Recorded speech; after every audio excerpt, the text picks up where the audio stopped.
News ಅವರಿಗೆ ಸ್ವಾಗತ. ರಾಜ್ಯದಲ್ಲಿ ಅಡಿಕೆ ಬೆಳೆಗಾರ ಆತಂಕದಲ್ಲಿದ್ದರೆ ಅಡಿಕೆ ಬ್ಯಾನ್ ಆಗುತ್ತಾ ಅನ್ನೋಂಥ ಪ್ರಶ್ನೆ ಇದೆ. ಬಹುತೇಕ ಈ ರೀತಿಯ ಚರ್ಚೆಗೆ ಕೇಂದ್ರ ಸರ್ಕಾರವೇ ಕಾರಣ ಅನ್ನುವಂಥದ್ದು ನಮ್ಮ, ಯಾಕಂತಂದ್ರೆ ಇಲ್ಲಿ ಬರ್ತಕ್ಕಂಥ ಪತ್ರ ವ್ಯವಹಾರಗಳು, ವರದಿಗಳು ಇವೆಲ್ಲವೂ ನೋಡ್ತಾ ಇದ್ದಾರೆ. ಬಹುತೇಕ ಎಲ್ಲೊಂದು ಕಡೆ ಅವರೇ ಇದರ ಗುಮ್ಮ ಬಿಡ್ತಾ ಇದ್ದಾರೆ ಅನ್ನೋಂಥದ್ದು. ಬಹುತೇಕ ರಾಜ್ಯದಲ್ಲಿ ಬೆಳೆಯುವಂಥ 5 ಲಕ್ಷಕ್ಕೂ ಹೆಚ್ಚು ಬೆಳೆಗಾರರು ಕೂಡ ಈ ಪ್ರಶ್ನೆಗೆ ಉತ್ತರ ಸಿಗ್ತಾ ಇಲ್ಲ.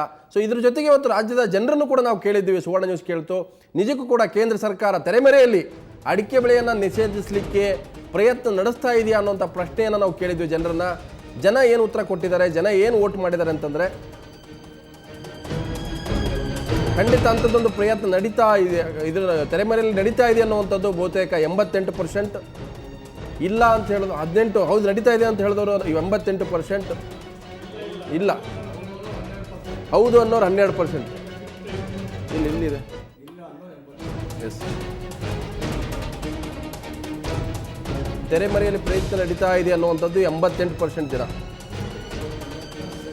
ಸರಿಯಾ?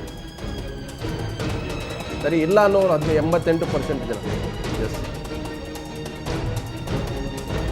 ಫಸ್ಟ್ ಹಿಂಗೆ. ಎಸ್,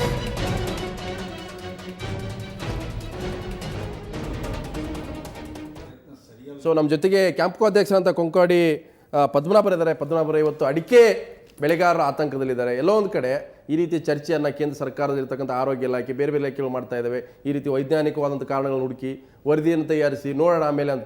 ಯಾಕೆ ಈ ರೀತಿಯ ಪ್ರಯತ್ನ ನಡೀತಾ ಇದೆ? ಅಡಿಕೆ ಬೆಳೆಗಾರರಿಗೆ ಆತಂಕ ಮನೆ ಮಾಡಿದೆ.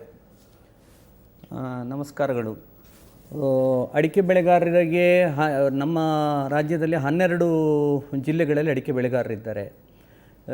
ದೇಶದಲ್ಲಿ ಸುಮಾರು 11 ರಾಜ್ಯಗಳಲ್ಲಿ ಅಡಿಕೆ ಬೆಳೀತದೆ.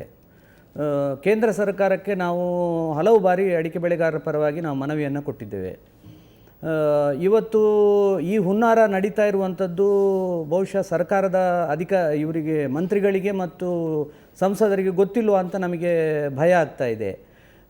ಅಧಿಕಾರಿ ಮಟ್ಟದಲ್ಲಿ ಇದು ನಡೀತಾ ಇದೆ. ನನ್ನ ಹತ್ರ ಕಳೆದ ಸರ್ಕಾರದ ದಾರಿ ತಪ್ಪಿಸ್ತಾ ಇದ್ದಾರಾ? ಸರ್ಕಾರದ ದಾರಿ ತಪ್ಪಿಸ್ತಾ ಇದ್ದಾರೆ. ಈಗ ನಾವು ಹೇಳ್ತಾ ಇರೋದು ಸಂಸದರು ಮತ್ತು ಸರ್ಕಾರ ಇದರ ಬಗ್ಗೆ ಎಚ್ಚರ ಆಗಬೇಕು. ಸರ್ಕಾರ ಇದರ ಬಗ್ಗೆ ಇಮಿಡಿಯೇಟ್ ಕ್ರಮ ತಗೊಳ್ಬೇಕು. ಈಗಾಗಲೇ 2011ರಲ್ಲಿ ಸುಪ್ರೀಂ ಕೋರ್ಟಿಗೆ ಸಬ್ಮಿಟ್ ಮಾಡಿದಂಥ ಏನು ವರದಿ ಇದೆ, ಆ ವರದಿಯಲ್ಲಿ ಸರ್ಕಾರದ ಇಲಾಖೆ ಹೆಲ್ತ್ ಡಿಪಾರ್ಟ್ಮೆಂಟ್ ಕೊಟ್ಟಿರುವಂಥ ವರದಿ ಅದು. ಅಲ್ಲಿ ಒಂದು ಕಮಿಟಿಯನ್ನು ಮಾಡಿದ್ದಾರೆ. ಆ ಕಮಿಟಿಯಲ್ಲಿ ಬರೀ ಡಾಕ್ಟರ್ಸ್ ಇದ್ದಾರೆ. ನಾವು ಹೇಳ್ತಾ ಇರೋದು ಅದರಲ್ಲಿ ಕೆಮಿಸ್ಟ್ ಇರಬೇಕು ಮತ್ತು ಅಡಿಕೆ ಬೆಳೆಗಾರರನ್ನು ಕರಿಬೇಕು ಮತ್ತು ಸಾಕಷ್ಟು ಜನ ಆಯುರ್ವೇದದ ವೈದ್ಯರುಗಳು, ಡಾಕ್ಟ್ರುಗಳು ಇದ್ದಾರೆ. ಆಯುರ್ವೇದದ ಸಾಕಷ್ಟು ಕಂಟೆಂಟ್ ಇದೆ ಅಂತ ಅಲ್ಕೈಲ್ ಅದು ಅದರಲ್ಲಿ 0.15 ಪರ್ಮಿಸಿಬಲ್ ಲೆವೆಲ್ನಲ್ಲಿದೆ. ಅದಕ್ಕಿಂತ ಹೆಚ್ಚು ಇರುವಂಥದ್ದನ್ನು ಬ್ಯಾನ್ ಮಾಡಲಿಲ್ಲ. ಇವತ್ತು ಅಡಿಕೆಯನ್ನು ಬ್ಯಾನ್ ಮಾಡ್ತೇನೆ ಅಂತ ಯಾಕೆ ಹೇಳೋದು? ನಮ್ಮ ವಾದ ಇರೋದು, ನಾವು ಸುಪ್ರೀಂ ಕೋರ್ಟಲ್ಲಿ ಬ್ಯಾನ್ ಮಾಡ್ತಾ ಇಲ್ಲ, ಆದರೆ ಇದರಲ್ಲಿ ಅಂಶಗಳ ಬಗ್ಗೆ ನಾವು ವರದಿಯನ್ನು ಕೇಳಿದ್ದೀವಿ. ನೋಡಿ, ಅಂಶಗಳ ಬಗ್ಗೆ ವರದಿಯನ್ನು ಕೇಳಬೇಕಾದ್ರೆ ಆ ವರದಿಯನ್ನು ಸರಿಯಾದ ಸತ್ಯದ ವರದಿಯನ್ನು ಕೊಡಬೇಕು. ಇವತ್ತು ನೋಡಿ, ವಾಲ್ಯೂಮ್ 3 ಅಂತ ಕೊಟ್ಟಿದ್ದಾರೆ. ಈ ವಾಲ್ಯೂಮ್ 3ರಲ್ಲಿ ಅಡಿಕೆಗೆ ಸಂಬಂಧಪಟ್ಟದ್ದಿದೆ. ಇದು ಬರೇ ಕಂಪೈಲೇಷನ್ ಆಫ್ ಆಲ್, ಇದು ಯಾವುದು ನೆಟ್ಟಿನಿಂದ ತೆಗೆದ ಕಂಪೈಲೇಷನ್ ಮಾಡಿದ್ದಾರೆ. ಇದರ ಸಮಗ್ರ ವರದಿಯನ್ನು ತಯಾರು ಮಾಡಲಿ. ಇದಕ್ಕೊಂದು ಸಮಗ್ರವಾಗಿ ನೋಡಲಿ. ಇದನ್ನು ನೋಡಿ ಅಡಿಕೆಯಲ್ಲಿ ಇದ್ದರೆ ನಾವು ಒಪ್ಪಿಕೊಳ್ತೇವೆ. ಆದರೆ ಇಡೀ ಒಂದು ಭಾರತದಲ್ಲಿ ಅದನ್ನು ಬಂದ್ ಮಾಡಬೇಕಾದ್ರೆ ಇಡೀ ದೇಶದಲ್ಲಿರುವಂಥ ರೈತರಿಗೆ ಏನಾದರೂ ಅನುಕೂಲ ಮಾಡಿಕೊಡ್ಬೇಡವೆ? ರೈತರು ದಾರಿಯಲ್ಲಿ ಬೀಳುವುದಿಲ್ವಾ? ಸರ್ಕಾರ ಇದನ್ನು ಯೋಚನೆ ಮಾಡಬೇಕಾಗಿಲ್ಲ. ಸಚಿವ, ನಾಳೆ ನಮ್ಮ ಅಡಿಕೆನೂ ತಿನ್ಬೇಡ ಅಂತ ನಾವು ಪರಿಸ್ಥಿತಿ ಬರುತ್ತೆ. ಅಡಿಕೆ ತಿಂದರೆ ಈಗ ಒಂದಿನ ಅಡಿಕೆ ತಿಂದ್ರೆ ನಾಲಿಗೆ ದಪ್ಪ ಆಗುತ್ತೆ, ಸರಿಯಾಗಿ ಮಾತಾಡಕ್ಕೆ ಬರೋದಿಲ್ಲ, ಬಾಯಿ ಕ್ಯಾನ್ಸರ್ ಆಗುತ್ತೆ. ಈ ರೀತಿಯ ಅಂಶಗಳು ಕೂಡ ಚರ್ಚೆ ನಡೀತಾ ಇದೆ. ಅಲ್ಲ, ಮಹಾರಾಷ್ಟ್ರ ಸರ್ಕಾರ ಅಡಿಕೆಯನ್ನು ಕೂಡ ಬ್ಯಾನ್ ಮಾಡಿದೆ, ಸೆಂಟೆಡ್ ಸುಪಾರಿಯನ್ನು ಬ್ಯಾನ್ ಮಾಡಿದೆ. ಮತ್ತೆ ಹಂಗಾದ್ರೆ ಹೆಂಗೆ ಅದು? ಮಹಾರಾಷ್ಟ್ರ ಸರ್ಕಾರ ಬ್ಯಾನ್ ಮಾಡಿದೆ. ನಮ್ಮ ಇವತ್ತು ಇದೊಂದು ವಿಚಾರದಲ್ಲಿ ನಮ್ಮ ಜಯಪ್ರಕಾಶ್ ಹೆಗ್ಡೆ ಅವರು ಸಂವಾದದಲ್ಲಿದ್ದಾರೆ. ಇದು ಪಕ್ಷ ಭೇದ ಇವತ್ತು ಮರಿಬೇಕಾಗ್ತದೆ. ಇದು ಇವತ್ತು ನಿನ್ನೆದಲ್ಲ. 2003ರಿಂದ ರತ್ನಂ ಕಮಿಟಿ ರಿಪೋರ್ಟಿಂದನೂ ಅಡಿಕೆ ಬೆಳಗ್ಗೆ, ಅವಾಗ BJP ಸರ್ಕಾರ ಇತ್ತು, ಇದಿತ್ತು, ಎಲ್ಲ ಇತ್ತು. ಇದು ಪಕ್ಷವನ್ನು ಮಧ್ಯ ಪಕ್ಷ ಇರೋದಿಲ್ಲ, ಅದೇ ಲಾಬಿ ಪಕ್ಷ ಇರೋದಿಲ್ಲ. ಅದರಿಂದ ಇವತ್ತು ಎಲ್ಲ ಸಂಸದರು ಒಗ್ಗಟ್ಟ. ಇವತ್ತು ಮಾಹಿತಿ ಹಕ್ಕಿದೆ. ಇವತ್ತು ಯಾರಿಗೆ ಬೇಕಾದರೂ ಹೈಕೋರ್ಟಿನ ದಾಖಲೆ ಸಿಗ್ತದೆ, ಅಥವಾ ಆರೋಗ್ಯ ಇಲಾಖೆ ದಾಖಲೆಗಳು ಎಲ್ಲರಿಗೂ ಎಕ್ಸಸ್ ಇದೆ. ಅದರಿಂದ ನಾವೀಗ ಸಂಸದರು ಮತ್ತು ಮುಖಂಡರುಗಳು, ಆಲ್ ಪಾರ್ಟಿ ಸಂಸದರು ಎಲ್ಲರೂ ಸೇರಿ ಅಡಿಕೆ ಹಾನಿಕರ ಅಲ್ಲ ಅಂತಕ್ಕ ವೈಜ್ಞಾನಿಕ ರಿಪೋರ್ಟ್ ಯಾವುದಿದೆ ಮೊದಲು ಅದನ್ನ ಕಲೆ ಹಾಕಿ ಕೇಂದ್ರ ಸರ್ಕಾರದ ಆರೋಗ್ಯ ಇಲಾಖೆಗೆ ಅದು ತಲುಪಿಸ್ತಕ್ಕಂಥ ಸಂಸದರ ಜವಾಬ್ದಾರಿ ಆಗ್ತದೆ. ಈಗಾಗಲೇ evaluation of the carcinogenicity of different preparations of arecanut in mice ಅಂತ ಇದೆ.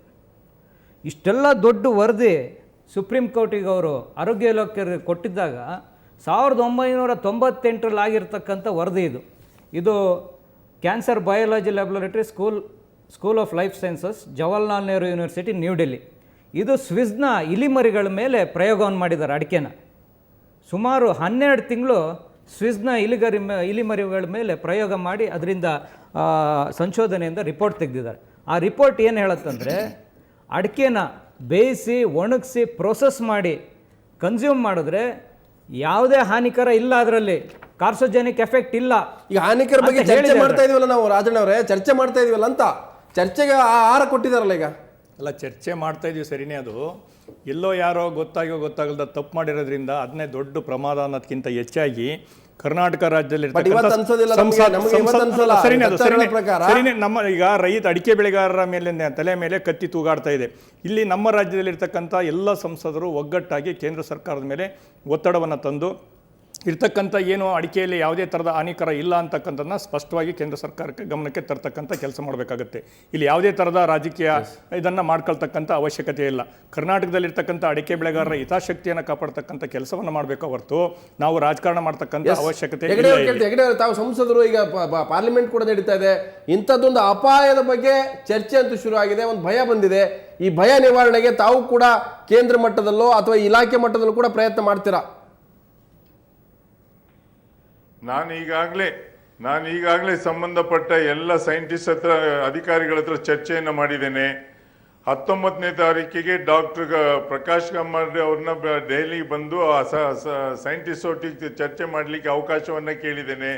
ಅವ್ರು ಕೊಡ್ತೇವೆ ಅಂತ ಹೇಳಿದ್ರೆ ಕೇವಲ ಅವ್ರ ವರದಿ ಅಲ್ಲ, ನಾನು ಹೇಳಿದೆ ಡಾಕ್ಟರ್ ಪ್ರಕಾಶ್ ಕಮ್ಮರ್ಡೆ ಮತ್ತು ಡಾಕ್ಟರ್ ದೇವಿ ಶೆಟ್ಟಿ ಅವ್ರದ್ದೆಲ್ಲ ಒಂದು ವರದಿ ಇದೆ ಅಂತೆ, ಅವ್ರು ತಂದು ಅವ್ರ ಹತ್ರ ಚರ್ಚೆಯನ್ನು ಮಾಡ್ತಾರೆ. ಇಷ್ಟೆಲ್ಲ ಕೆಲಸ ಮಾಡಿದ್ದೇವೆ. ಯಾಕಂದರೆ ಅದರ ಹಿಂದೆ ಯಾವುದೋ ಕೈ ಬೇಕು. ಈಗ ಡಾಕ್ಟರ್ ಅಮಾಲ್ ಪುಷ್ಪ್ ಅಂತ ಯಾರು ಡೈರೆಕ್ಟ್ರು ಇದನ್ನ ಪತ್ರವನ್ನು ಬರೆದಿದ್ದಾರೆ, ಅವ್ರ ಹತ್ರ ಸಹ ಚರ್ಚೆಯನ್ನು ಮಾಡಿದಾಗ ಅವರು ನನ್ನ ಹತ್ರ ನೀವು ಒಂದು ಪತ್ರ ಬರೀ, ನಾನು ಪುನಃ ಕ್ಲಾರಿಫಿಕೇಶನ್ ಕೊಡ್ತೇನೆ ಅಂತ ಹೇಳಿದ್ದಾರೆ. ಅವ್ರು ಹೇಳೋ ಒಂದು ಅಡಿಕೆನ ಬ್ಯಾನ್ ಮಾಡುವಂಥದ್ದು ನಾವೇನು ತೀರ್ಮಾನವನ್ನು ತಗೊಂಡೇ ಇಲ್ಲ ಅಂತ ಹೇಳ್ತಾರೆ. ಅದರಿಂದ ಇಷ್ಟು ಗೊಂದಲಕ್ಕೆ ಎಡೆ ಮಾಡಿಕೊಡ್ದೇನೆ ಏನು ತೀರ್ಮಾನಗಳಾಗಬೇಕೋ ಕೇಂದ್ರ ಸರ್ಕಾರದ ಮಟ್ಟದಲ್ಲಿ ನಾವು ಚರ್ಚೆಯನ್ನು ಮಾಡ್ತೇನೆ. ಎಲ್ಲ ಅಧಿಕಾರಿಗಳ ಹತ್ರ ಚರ್ಚೆಯನ್ನು ಮಾಡಿ ನಮ್ಮ ಸೈಂಟಿಸ್ಟ್ ಯಾರ್ಯಾರು ರಿಪೋರ್ಟ್ ಅನ್ನ ಬರೆದಿದ್ದಾರೆ ಅವರನ್ನ ಕರ್ಕೊಂಡ್ಬಂದು ಸಹ ಇವರೊತ್ತಿಗೆ ಕೂತು ಚರ್ಚೆಯನ್ನು ಮಾಡಿ ಆ ವರದಿಯನ್ನು ಕೊಟ್ಟು ಅವರ ವರದಿ ಸರಿಯಲ್ಲ ಅನ್ನೋದ್ರ ಬಗ್ಗೆ ಪ್ರೂವ್ ಮಾಡಿ ತಮ್ಮ ಪಕ್ಷ ಕೂಡ ತಮ್ಮಗೂ ಇದರಲ್ಲೂ ಕೂಡ ಪ್ರಮುಖವಾಗಿ ಪಾತ್ರ ವಹಿಸಬೇಕಾಗತ್ತೆ. ಖಂಡಿತವಾಗಲೂ ಕೂಡ ನಾವು, ನಮ್ಮದು ಸಣ್ಣ ಪಕ್ಷ, ನಮ್ಮದು ಇರೋದು ಒಬ್ಬರೊಬ್ಬರು ಸಂಸತ್ ಸದಸ್ಯರು ದೇವೇಗೌಡರು. ಆದರೆ ರೈತರ ವಿಷಯದ ಒಳಗಡೆ ಬಂದಾಗ ನಮ್ಮ ಪಕ್ಷ ಯಾವಾಗಲೂ ಕೂಡ ರೈತರ ಪರವಾಗಿರುವಂಥದ್ದು. ಅದರಲ್ಲೂ ಕೂಡ ಈ ಅಡಿಕೆ ವಿಷಯ ಬಂದಾಗಲೂ ಕೂಡ ದೇವೇಗೌಡರು ಕೊಪ್ಪ, ಶೃಂಗೇರಿಗೆಲ್ಲ ಭೇಟಿ ಕೊಟ್ಟು ಅನೇಕ ಅಡಿಕೆ ತೋಟಗಳಿಗೆ ಹೋಗಿ ಆ ಬೆಳೆಗಾರರ ಕಷ್ಟ ಸುಖ ನಮ್ಮ ಪಕ್ಷದ ರಾಷ್ಟ್ರೀಯ ಅಧ್ಯಕ್ಷರು ವಿಚಾರಿಸ್ಕೊಂಡ್ಬಂದಿದ್ದಾರೆ. ನಾವು ಪಕ್ಷಾತೀತವಾದ ಹೋರಾಟದಲ್ಲಿ ರಾಜಕೀಯ ಲಾಭ ನಷ್ಟ ಸಂಪೂರ್ಣವಾಗಿ ಪಿತೂರಿ ಇದೆಯಾ ಅಂತ ಎಲ್ಲೋ ಒಂದು ಕಡೆ ಅಧಿಕಾರಿಗಳು ಪಿತೂರಿ ಅಧಿಕಾರಿಗಳನ್ನು ಗಮನಿಸುವಂಥ ಕೆಲಸ, ಅಡಿಕೆ ಬೆಳೆಗಾರರಿಗೆ ತೊಂದರೆ ಆಗದಂಥ ಕೆಲಸ ಮಾಡುವಂಥ ಕೆಲಸ ಮಂತ್ರಿಗಳು ಮತ್ತು ಸಂಸದರದ್ದು ಇದೆ. ಸನ್ಮಾನ್ಯ ಜಯಪ್ರಕಾಶ್ ಹೆಗ್ಡೆ ಅವರು ನಮಗೆ ಬೇಕಾದಷ್ಟು ಎಲ್ಲ ಸಹಾಯವನ್ನು ಮಾಡಿದ್ದಾರೆ, ಮಾಡಲಿಲ್ಲ ಅಂತ ನಾವು ಯಾವತ್ತೂ ಹೇಳಲ್ಲ. ನಮ್ಮ ಹತ್ರ ರಾಜಕೀಯ ಇಲ್ಲ. ಕ್ಯಾಂಪ್ಕೋದ ಹತ್ರನೂ ಸಾಕಷ್ಟು ದಾಖಲೆಗಳು ಅಡಿಕೆ ಕ್ಯಾನ್ಸರ್ ಅಲ್ಲ ಅಂತ ಹೇಳುವಂಥದ್ದು ಇದೆ. ಹಾಗಿರೋದ್ರಿಂದ ಕ್ಯಾಂಪ್ಕೋದವನ್ನು ಕೂಡ ನಮ್ಮನ್ನು ಕರೆದ್ರೆ ನಾವು ಸರ್ಕಾರಕ್ಕೆ ಸಾಕಷ್ಟು ದಾಖಲೆಗಳನ್ನು ಒದಗಿಸಬಹುದು. ದಯವಿಟ್ಟು ಇದರಲ್ಲಿ ರಾಜಕೀಯ ಮಾಡಬಾರ್ದು. ಅಡಿಕೆ ಬೆಳೆಗಾರರನ್ನ ಸಂರಕ್ಷಣೆ ಮಾಡುವಂಥದ್ದು ಸರ್ಕಾರದ ಒಂದು ರಾಜ್ಯ ಮತ್ತು ಕೇಂದ್ರ ಸರ್ಕಾರದ ಕರ್ತವ್ಯ. ಸೊ ಕಡೆ ನೆಗಡೆ ಬಂದಿದೆ ಅಂತ ಹೇಳ್ಬಿಟ್ಟು ಮೂಗು ಕತ್ತರಿಸುವಂತ ಯಾವುದೇ ವಿಧಾನಗಳಿಗೆ ಅವಕಾಶ ಕಲ್ಪಿಸಬಾರ್ದು. ಅದು ಯಾವುದೇ ಬೆಳೆಗಾರ ಇರ್ಬೋದು. ಅಡಿಕೆಯನ್ನ ಒಂದು ಪದಾರ್ಥವಾಗಿ ಕನ್ಸಿಡರ್ ಮಾಡೋದ್ರಿಂದ ಬಹುತೇಕ ಅದು ಬಿಡಿಯಾಗಿ ನಾವು ಅಧ್ಯಯನ ಮಾಡ್ತೀವಿ ಅಂತ ಹೊರಟು ಬಿಟ್ರೆ ಬಹುತೇಕ ಅಡಿಕೆ ಬೆಳೆಗಾರನ್ನ ತುಂಡು ಮಾಡ್ದಂಗೆ ಆಗುತ್ತೆ. ಅಂತ ಅಪಾಯಕ್ಕೆ ಹಾಕುವ ಮೊದಲೇ ಬಹುತೇಕ ಎಲ್ಲರೂ ಕೂಡ ಒಗ್ಗಟ್ಟಾಗಬೇಕಾಗುತ್ತೆ. ಎಲ್ಲದಂದ್ರೆ 5-6 ಲಕ್ಷ ಜನರು ಕೂಡ ಬೀದಿಗೆ ಬರುವಂತ ಒಂದು ಅಪಾಯ ಇದೆ. ಬಹುತೇಕ ಈ ವಿಚಾರಕ್ಕಾಗಿ ಇವತ್ತು ವಿಷಯವನ್ನು ನಾನು ತೆಗೆದುಕೊಂಡೆ. ಸೊ ಇದು ಇವತ್ತಿನ ನ್ಯೂಸ್ ಅವರ್ ನೇರ ದಿಟ್ಟ ಜನತೆ ಸುದ್ದಿ ನೋಡ್ತಾರೆ ಸುವರ್ಣ ನ್ಯೂಸ್.